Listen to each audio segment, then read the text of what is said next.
आगरा का ताजमहल भारत की शान और प्रेम का प्रतीक चिन्ह माना जाता है। उत्तर प्रदेश का तीसरा बड़ा जिला आगरा ऐतिहासिक दृष्टि से काफी महत्वपूर्ण है।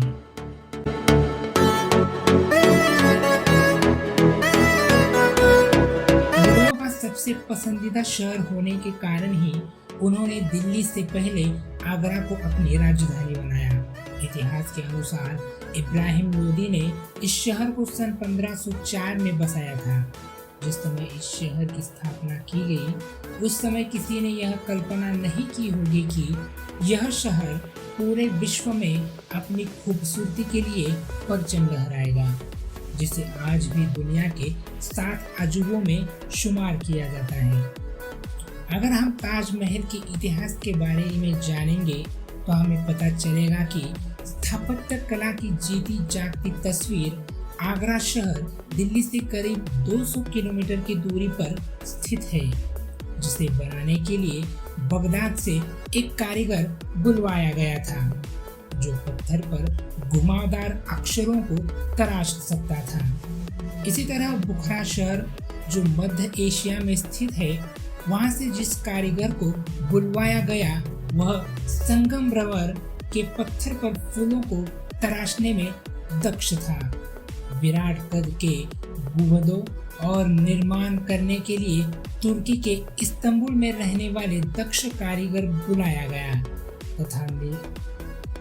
तथा मीनारों का निर्माण करने के लिए समरकंद से दक्ष कारीगर को बुलवाया गया था।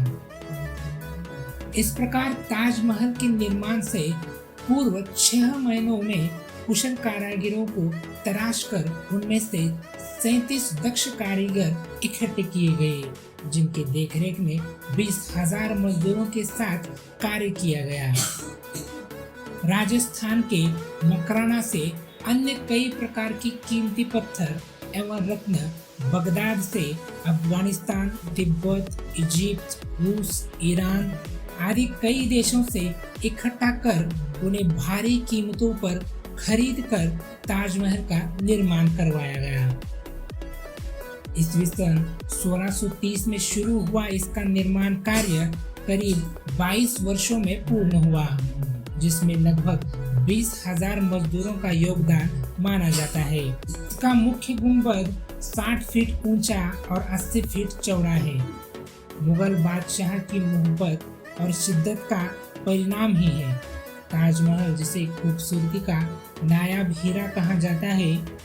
गुंबदनुमा इस इमारत को जब आप सिर उठाकर ऊपर देखते हैं तो इसकी नक्काशीदार छतें और दीवारें किसी आश्चर्य से कम नहीं लगती। इसका यह इतिहास तो बच्चे बड़े सभी की जुबान पर है कि मुगल बादशाह शाहजहां ने अपनी दूसरी पत्नी मुमताज महल की याद में ताजमहल का निर्माण करवाया था।